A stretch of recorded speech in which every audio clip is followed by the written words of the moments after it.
like I mentioned before, Blondell was a guy who grew up Catholic. He grew up in Dijon, France, and he had a fairly typical formation, bright kid, and he saw the direction that his society had gone.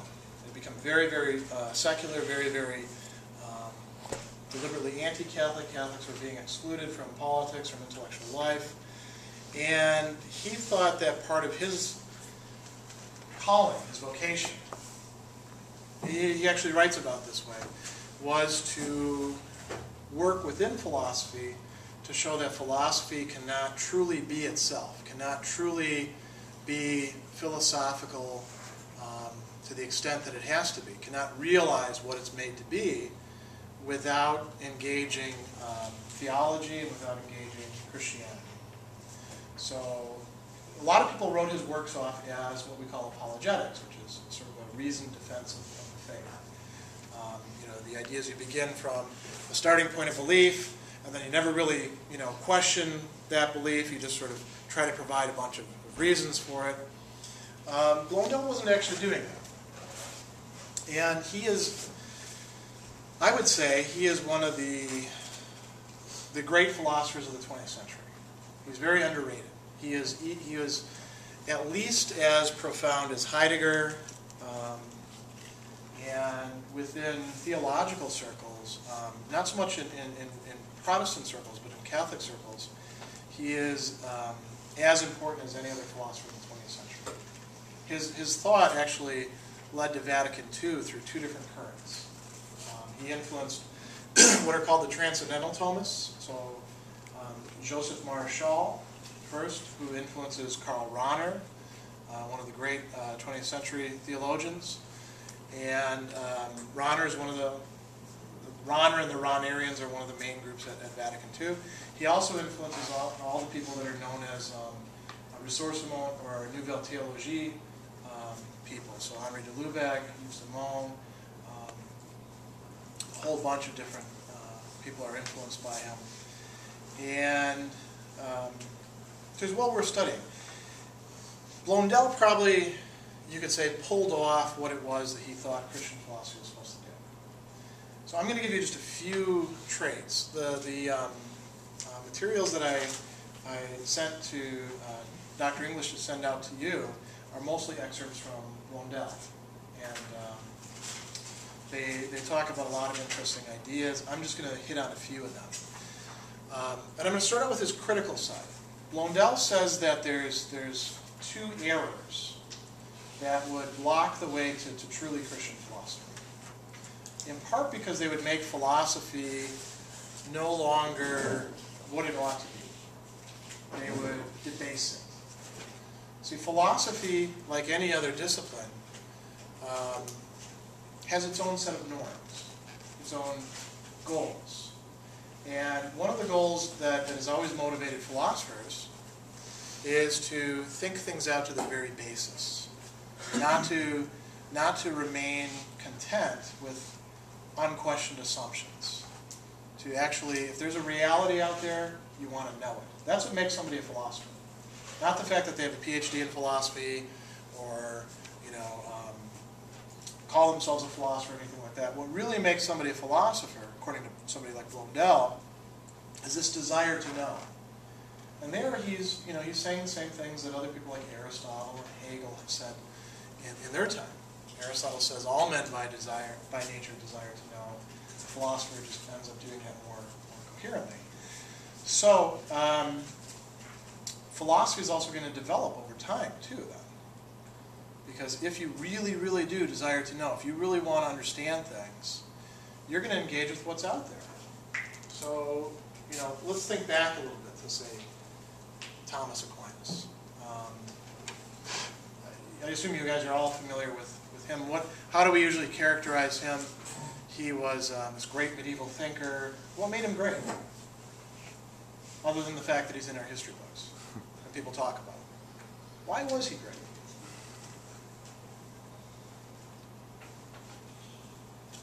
He wrote big books. That's not enough to make you great. Coffee table books are big books. We don't say that their authors are great. So why is this guy Aquinas a great philosopher? I accept this because it was rational thinking and how we perceive certain elements and then how we rationalize them out. Okay, that's a good way of thinking about it. He applied reason to things, and if you actually read through him, you see him, sometimes you might get fed up with him because you might be waiting for, okay, here's the end, here's the conclusion, and then he'll say, well, here's what I think, after a lot of thinking about it. But let's think about it some more yet. Yeah. And why does he do that? Well, because that's what reason leads him to not be content with saying, okay, we've got the solution, now we can go home. That's coming out of love for knowledge. What else does he do, though, that makes him important historically? Yeah. He sort of clarifies the relationship between like the ultimate source of being and also the Christian God, Christian theology. Yeah. You're drawing on Aristotle and clarifying some of Aristotle. Very good. He's the first person to thoroughly work through Aristotle. His teacher, Albert the Great, is doing so. Other people are doing so. But Thomas goes as far as you can into Aristotle and tries to see, as a thinker who believes and who is, actually a practicing Dominican friar, who's saying the Liturgy of the Hours daily, who's got a very active prayer life, who's living in common, he's living as a Christian. He wants to know, can this guy, this pagan, Aristotle, can he actually have anything of value?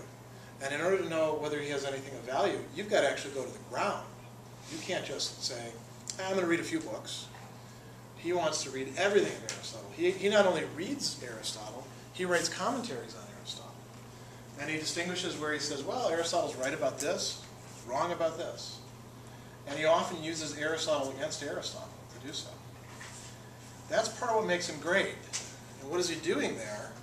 He's engaging with the thought available at his time. So if Thomas Aquinas were around today, would he stop with Aristotle? What do you think? Would he say, Aristotle, that's good enough. Don't need to read anything more. Who would he have read? Who would be on his bookshelf? Very worn out.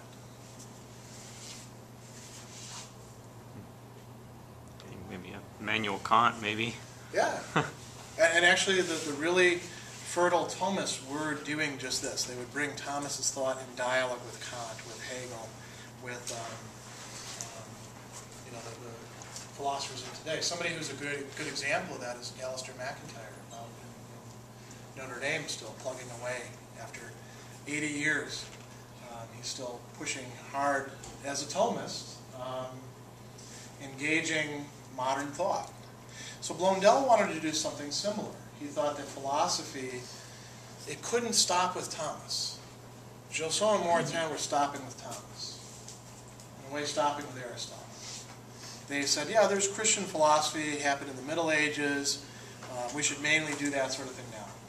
Blondell thought, no, modernity, we've thought a lot of new things out, we've discovered new things, we have to take account of that. We have to do what Thomas did, go to the ground, think it through completely. And then we can see whether philosophy really does need Christianity.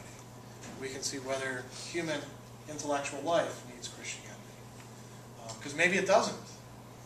Maybe the rationalists are right. Maybe that was fine for the age of faith, the Middle Ages, but we don't actually need it now. We won't know that until we actually think it all the way through. So that's what he did. He thought that there were two things that were standing in the way of Christian philosophy. One was what he called conceptualism. And this he talks about as the idea that philosophy ends and begins with concepts, clear concepts. And so all you have to do is come up with some nice definitions, and now you can reason from them. They can be as complex as you want, but you're ultimately going to decide things in a sort of verbal way. Let's say we begin from this definition. Faith and reason are two separate things. They begin from different starting points. Therefore, faith and reason can't mix. It's the way a lot of people reason, isn't it? Is that good philosophy? Blondell would say no. Because you're beginning from a bunch of assumptions, using those concepts, and then reasoning uncritically using those concepts. There are a lot of dogmas that are built into our culture like that Blondell would say, these are beginning from unquestioned starting points. So if you do that, that's not going to work for you. So let's say you have an open philosophy. He talks about the need for philosophy to open up within itself. There's a beautiful metaphor. Philosophy has to open up within itself an empty space where it can actually welcome the supernatural in. The supernatural in the determinately Christian sense, meaning what? The supernatural order, God, revelation, the infused virtues, all these sorts of things that make up Christian life. Philosophy can't just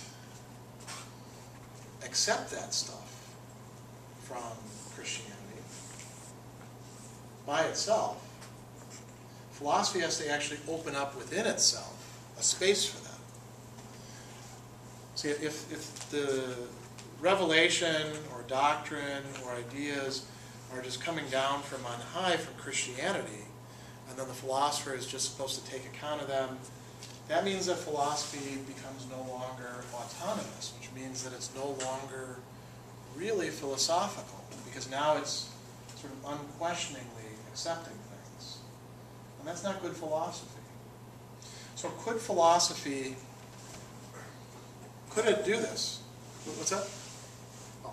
Could philosophy open up ground within itself for accepting something higher than itself? Well, this is what Blondell did in his work. And if you read his book, L'Action, which is available in English translation, you will find him doing precisely this. What he does is he starts at the lowest levels of human action, and then he builds all the way up, and he wants to see, could human beings, could human reason by itself suffice unto itself? Could that be all there is? And what do? You actually have to do the experiment. You have to see whether everything could be explicable if you take God out of the picture, and take Christianity out of the picture, take everything that comes from Christianity out of the picture. And what do you find if you do this in an open-minded way, and you don't already, skew the game by making assumptions that rule it out? You find no. As a matter of fact, philosophy opens up all sorts of problems that it can't solve. This might be something that would turn you off from philosophy. People go into philosophy classes and sometimes they come out more confused than when they came in. That may be philosophy doing its job right. Philosophy should open up problems that the philosopher by himself or herself can't solve. Then they have to turn somewhere else. Where can they turn? Maybe other philosophers. Yeah, but that's not going to fix the problem, is it? Where else could they turn? They could, let's think about this sort of in a higher and lower perspective. If you're living the philosophical life, and you're really thinking things out, and you're spending time motivated by this love of knowledge, and you're encountering difficulties that you can't quite make sense of, and you're thinking the great philosophical thoughts, like what's the meaning of history? What's the meaning of human life? What types of life are better than others? What is the good? And you're not able to fully figure these things out. What am I? What am I supposed to do? What are your alternatives? Let's say you're not going to find your answers in philosophy. You're not just going to throw away philosophy. How might you go lower? What might you look to? What activities might get you out of that problem